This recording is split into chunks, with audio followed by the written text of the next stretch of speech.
Hi everybody and welcome back to my channel. Today I'm going to be opening a sealed booster case, or booster box, sorry, of Sword and Shield Lost Origin. I've already cut it open just to save some time here, and I'm hoping to get some good stuff today.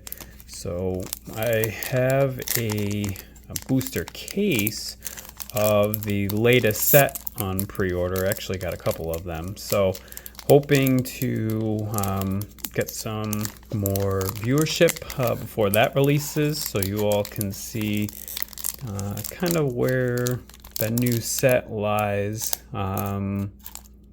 for like averaging and stuff. So there's gonna be obviously a lot of good stuff, a lot of not so good stuff, but we're not gonna really know, kind of how everything spells out until enough of it has been released. Ooh, I already got some good stuff right off the bat here.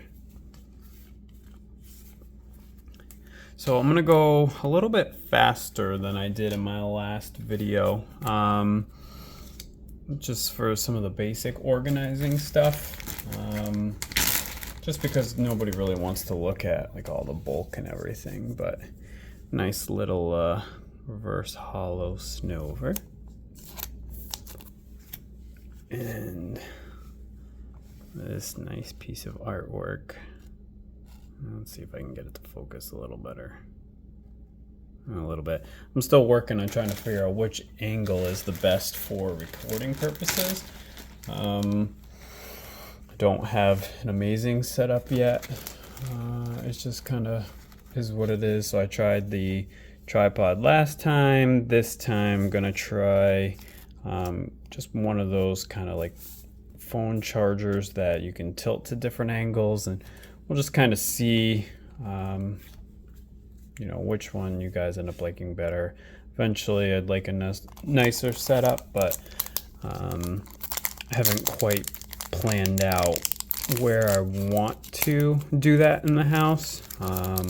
I would like to do it in the office / man cave, but we'll see. That would be the ideal setup.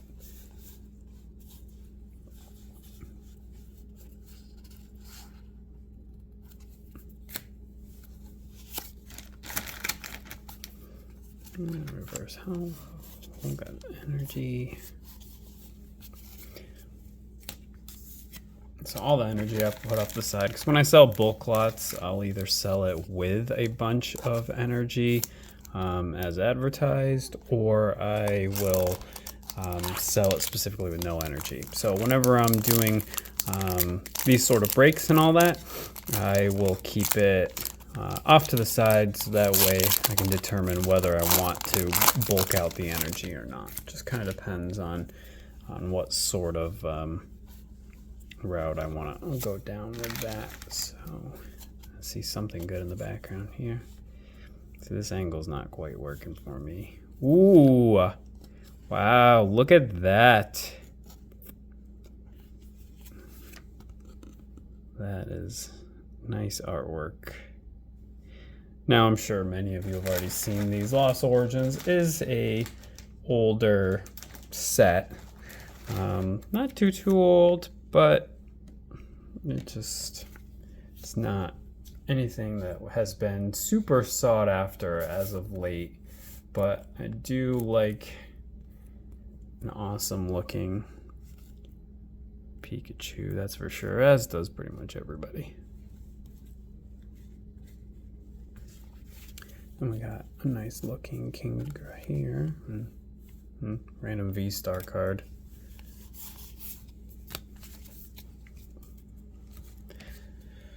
Alright. Let's see if maybe I can make this camera angle a little bit better.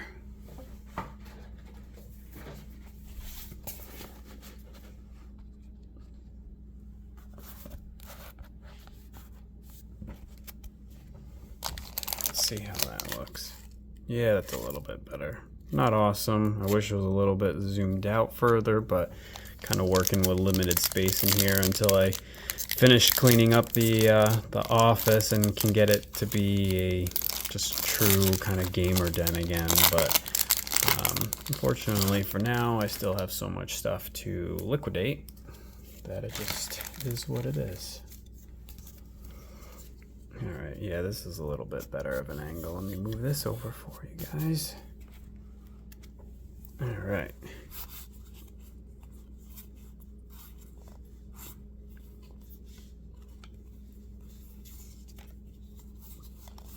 Nothing super awesome in there.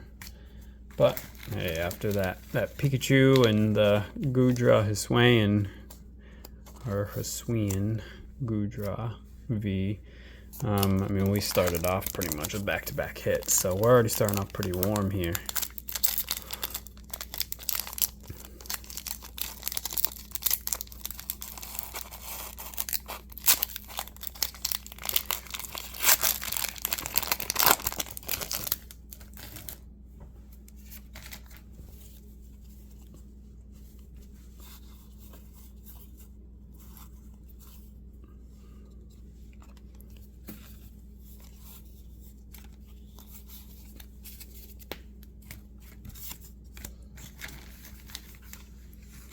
It's a pretty decent looking card.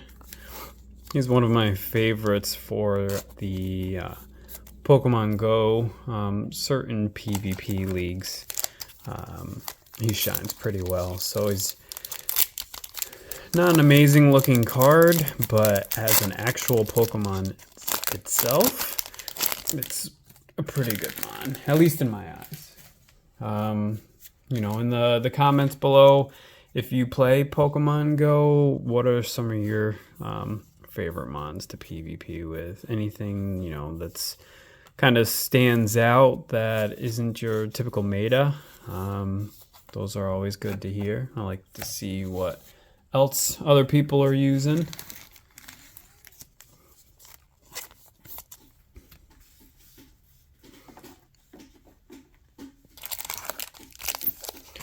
So a little bit more about me. Introduced myself in the last two videos.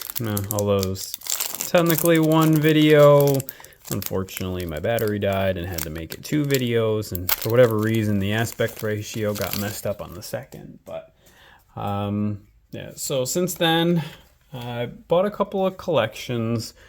Listed them all up in my TCG store for the most part. I kept a couple cards. There's a couple I'm probably gonna grade. Mainly just breaking down some collections. Most of them were pretty small, not worth really making a video for. And at the different speeds that they were all shipping in, they weren't really coming in together over the last few weeks to make it worth making a video to show you kind of what I had gathered. But I will link my TCG store, eBay store, all that into the video, just so you can kind of see some of the things that I've pulled in the past. Some of it sold pretty quickly, and then there's some stuff that waits for the right buyer, so to speak. So outside of that, I have a daughter who's been continually sick because she goes to daycare, and that's just a breeding ground of sicknesses. I myself, you can kind of hear it in my voice. I mean, you don't know me well enough yet to really know, but I too am getting over everything that she brought home. So my voice is a little bit off today. Trying to hold back the coughs and stuff, but getting better. So got a nice Del Fox V here. I really like the glossy look that they've given these newer generation cards. Even if it's not like a true foil, so to speak, that gloss on the V cards and all that really gives it that extra kind of edge to just make it look better than a basic common.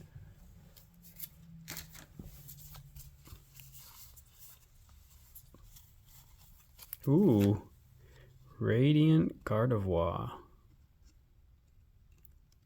Or Gardevoir, depending on how you say it. Some nice foil. That is a cool looking card.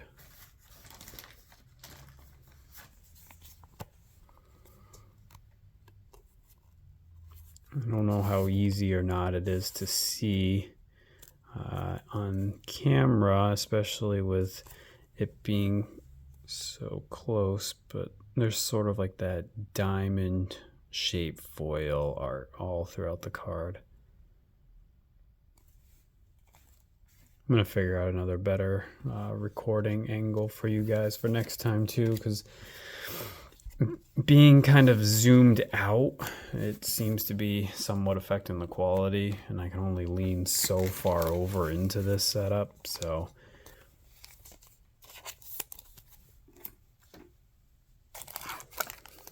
with this pack, let me play around with some angles and let's see.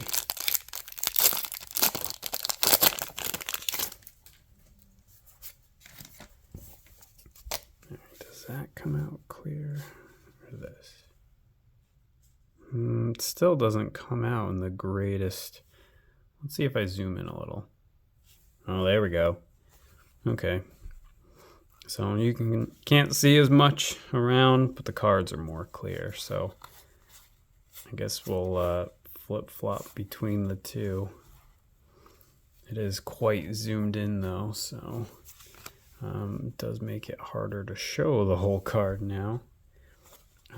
But I do have an idea, so let me flip through the rest of this. A simple little Finian, much clearer to look at. All right, so let's get this tilted up a little bit, and then I will just do my pulls a little further back.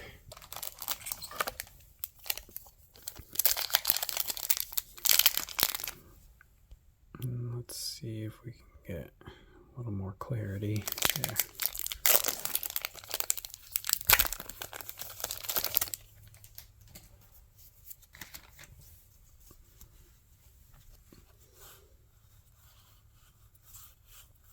That's a nice looking Pikachu. Very cute.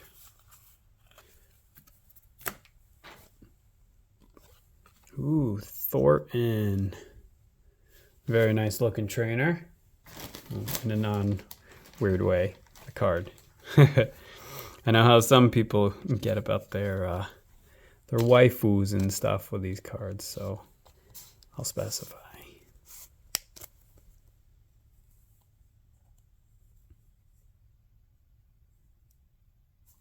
Very, very good. That might be a PSA 10. Maybe 9.5, depending on who you go with, or a 9, but it's a very clean looking card, very centered. We went over that in the last video too. Just about the different things that affect grading quality. So let me speed it up a little bit here. I don't want to be pulling all day for just a simple booster box. So, but we are seeing some good stuff in this older set.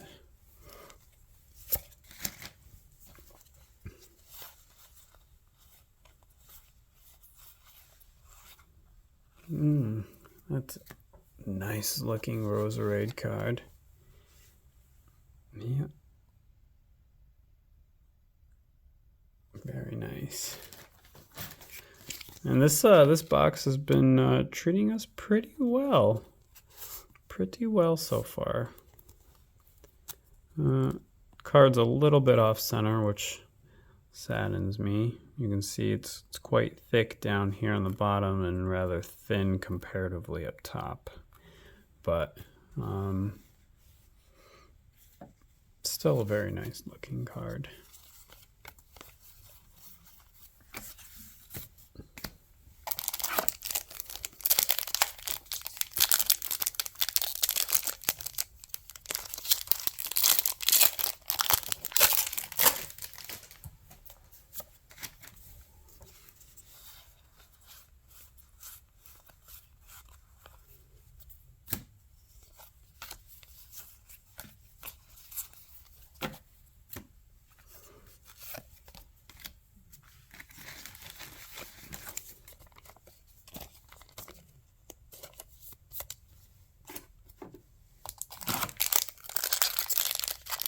Eventually all those basic foils I would like to be able to give out in giveaways to viewers once this channel really starts to get going.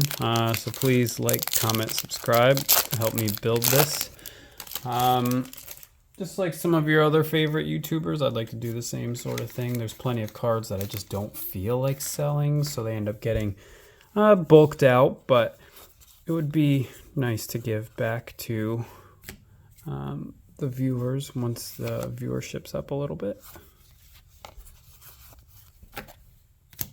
Do like that spinny wheel style.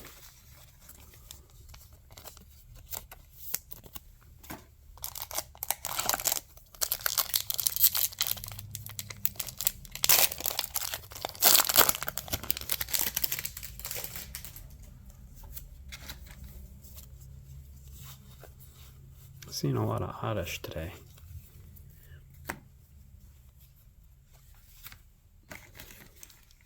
I like how even the word supporter is foil. It's a nice little touch. It's the little things that sometimes amaze me. Another random V-Star card. Now, it's been a long time since I have played the actual card game. I played around a little bit with like the online card game, which is why in part I kind of duck off the codes to the side. But I am curious, in the actual card game, what is the point of those V-Star cards? These. So, because I get them from time to time. Since I no longer play, I just collect and sell. If somebody could comment down below, just let me know what it's for. That would be appreciated. I'm sure I'm not the only person that wonders, so you never know when somebody else is going to have the same question. So I did set this one off to the side too. These special kind of energies, not super valuable. They're valuable more than like a regular energy, but they are kind of cool and more on the rare side. And I do apologize if my dogs start barking in the next minute or two. The cat that we have tends to play with invisible friends, and so he's currently tapping on the glass, which of course is easy enough to trigger them. So the noise could go downhill quickly if he doesn't stop playing with his little imaginary friend. You know how cats sort of chase their tail sometimes, or dogs too, or they'll just kind of like look and the tail will be flicking or whatever. It's acting kind of like that, but not with himself, if that makes sense. It's almost like he, I don't know, sees random things. Not trying to make this like a haunted house type situation. So we kind of joke around that he just sees a ghost, so we've kind of named it Ghosty, and it freaks out the wife. So I mean, there's the plus, I guess. But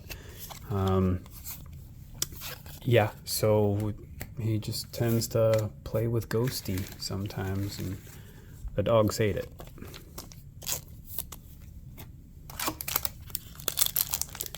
Alright, we are nearing the bend on the first half. Got some pretty nice looking cards so far. A couple of bigger hits as far as this set's concerned, a couple of smaller hits, hoping to get some more. So a Pidgeot V.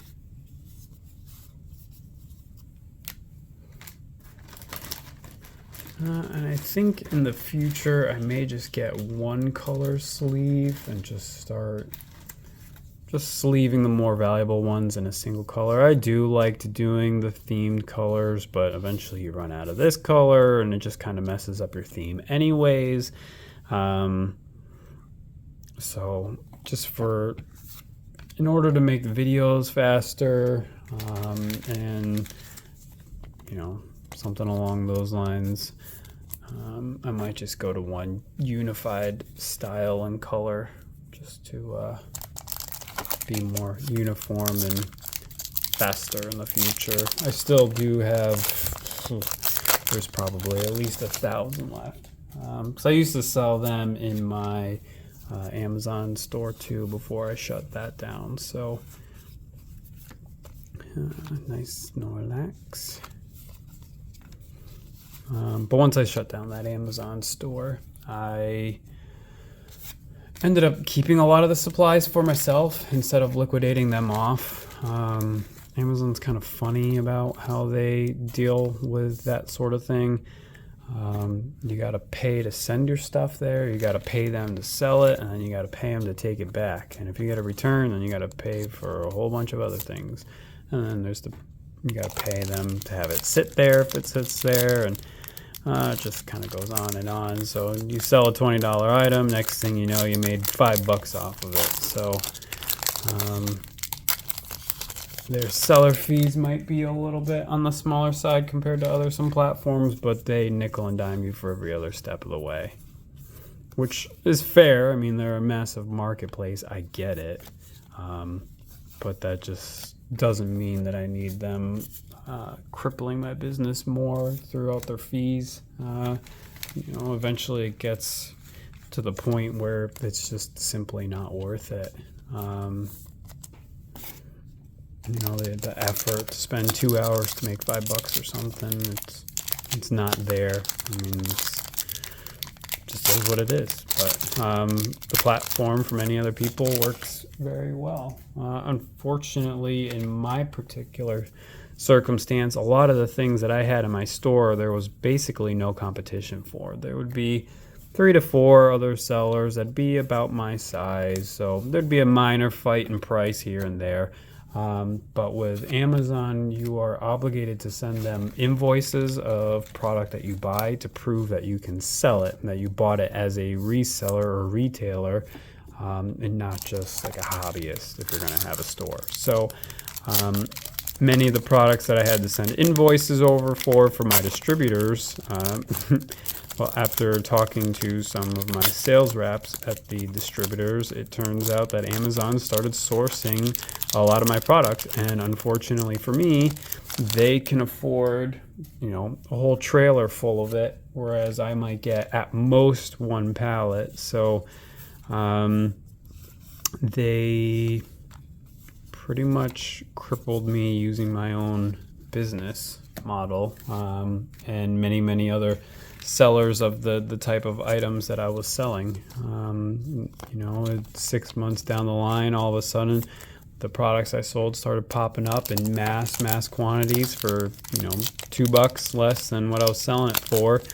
And then you, in order to get a buy box on Amazon, it's kind of a race to the bottom, basically. Besides feedback score and all of that, it also is heavily weighed on price to get that buy box.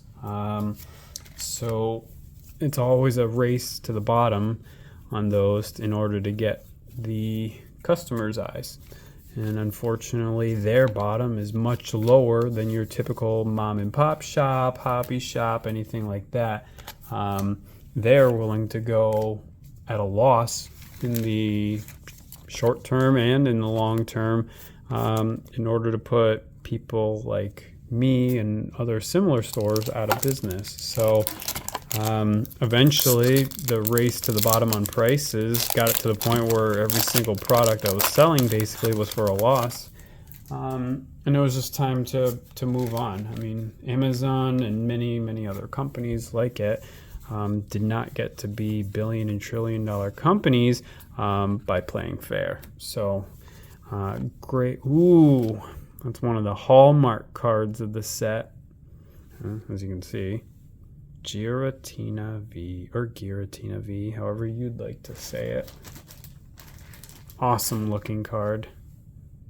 Camera doesn't even do it justice, even though it is operating on HD now.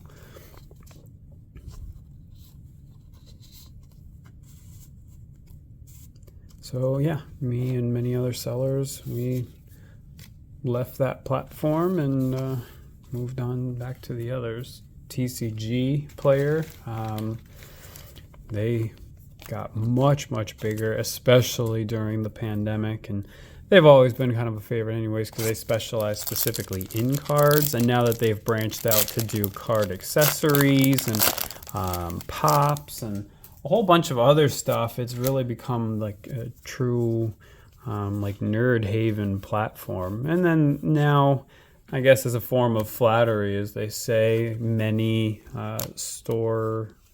online storefronts have kind of copied their business model and do similar things. They might try to run, you know, sales and all that, but it truly is like the go-to platform for sellers like me and collectors like me and collectors and maybe sellers like you all.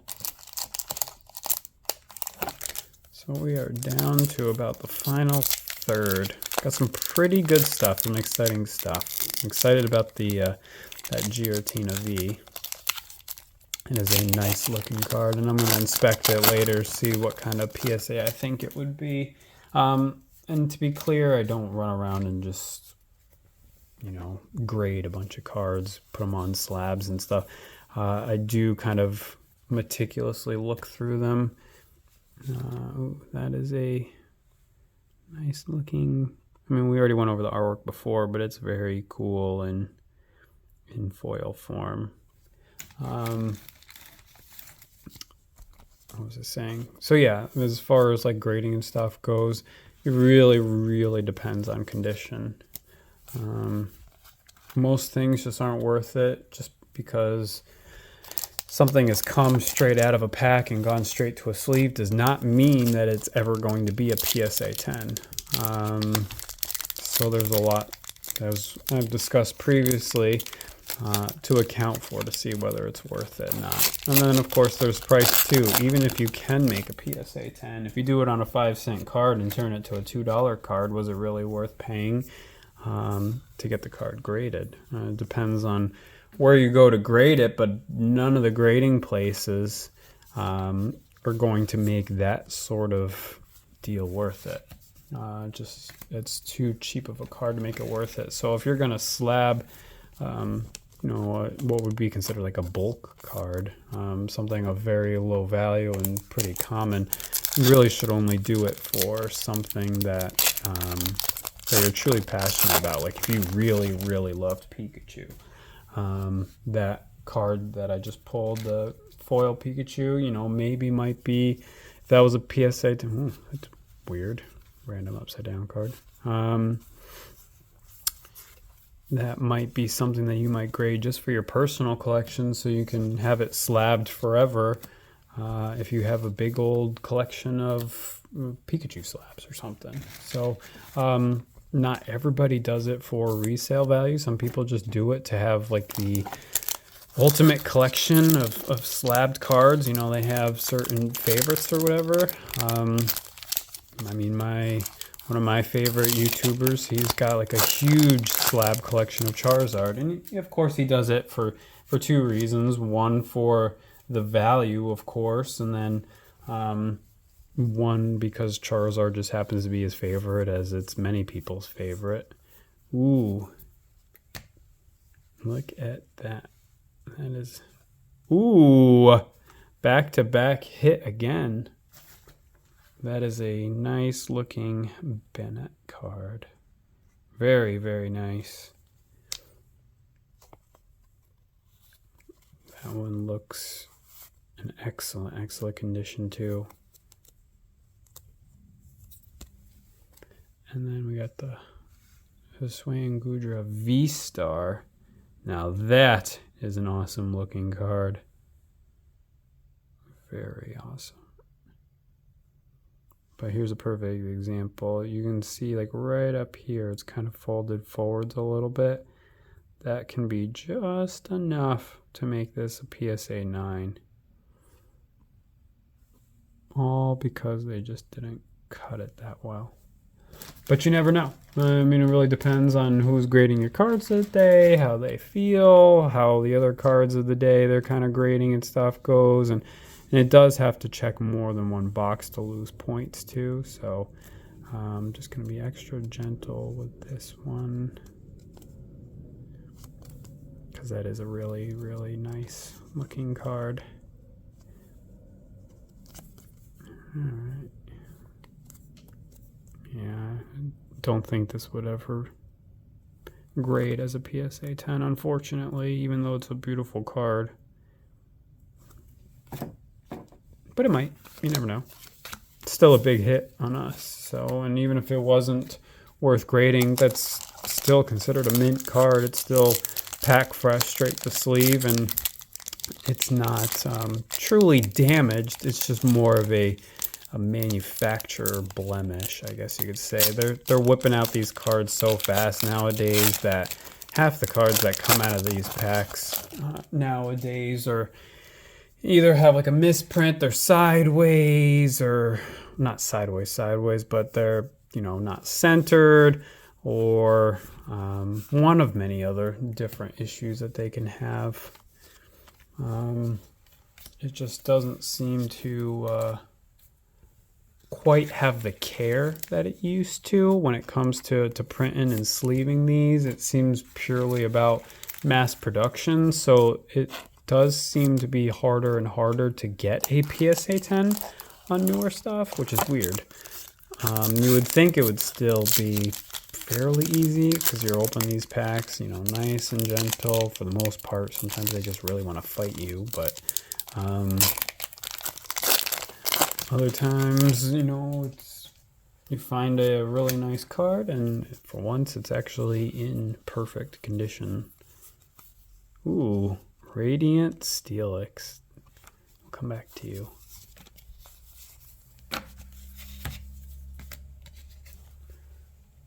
Radiant Steelix. Now, of course, he's in the actual game a shiny as well, but that's another Radiant where maybe you can tell better on this card now. Yeah, you could see it much better in this definition. Kind of the diamond of art setup for it. It's a very nice card. Ooh, it actually, I mean, you can't tell by on camera, but by touch, you can actually feel kind of that diamond pattern. So it's pretty cool. That might go in the collection.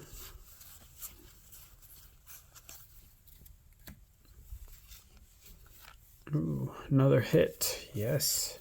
I was getting kind of worried for a while. We were kind of cooling down a little bit, but it's a nice Aerodactyl V card.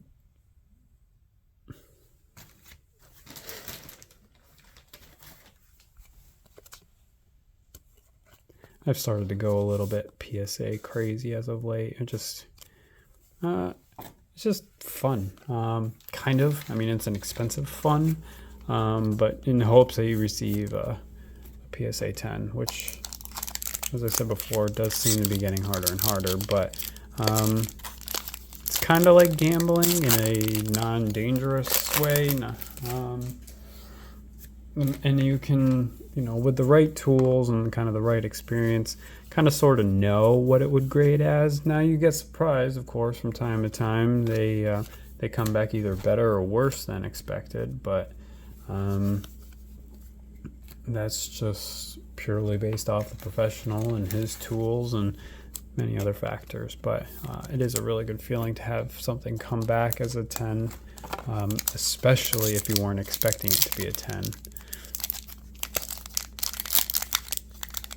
And of course, there's other card grading companies and stuff too. PSA just tends to be like the standard. There are some other ones that'll grade in half grades. So if it's not a perfect 10, with them, that doesn't just mean it's a 9. It might be a 9.5, or if it's between 8 and 9, then they'll give you an 8.5, etc. So I wish PSA would do something like that, since PSA is sort of the industry standard, so to speak.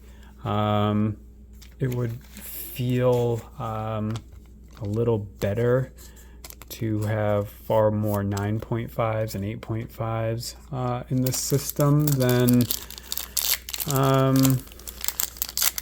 there are, but unfortunately the other companies that do those just, they don't sell for as much if you're looking to do it for a sale perspective.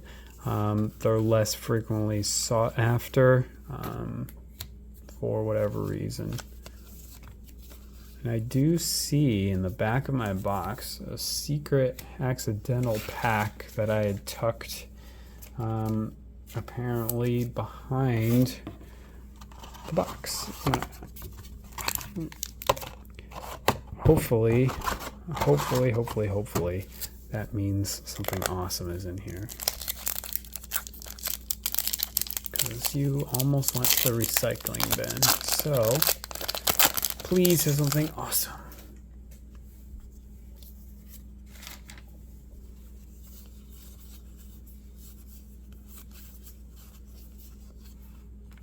Hisuian Zora. I'm not even going to pretend to be able to say that. I don't know why, but there's a certain names. Zorark. Zorak. I don't know. Zorark. There's so many different ways you could pronounce it.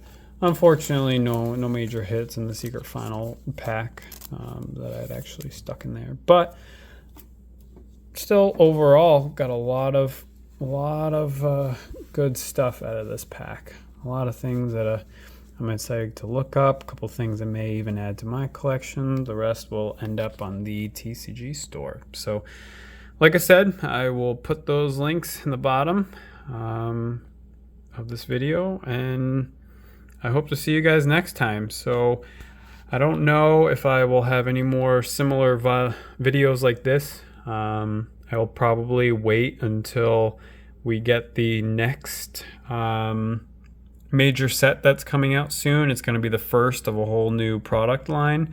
So I'm expecting some seriously good stuff to start popping up in that completely new set. I'm excited to see what it looks like. And I think that if it comes out on time, it'll be about 2 weeks from today. So, well, I hope to see you all guys next time. Guys and gals, people. You never know nowadays. Don't want to get canceled when I'm just starting to get a start here. But yeah, so please like, comment, share, subscribe. Help me build this, and eventually I have some goodies for y'all. Thanks. Have a good day.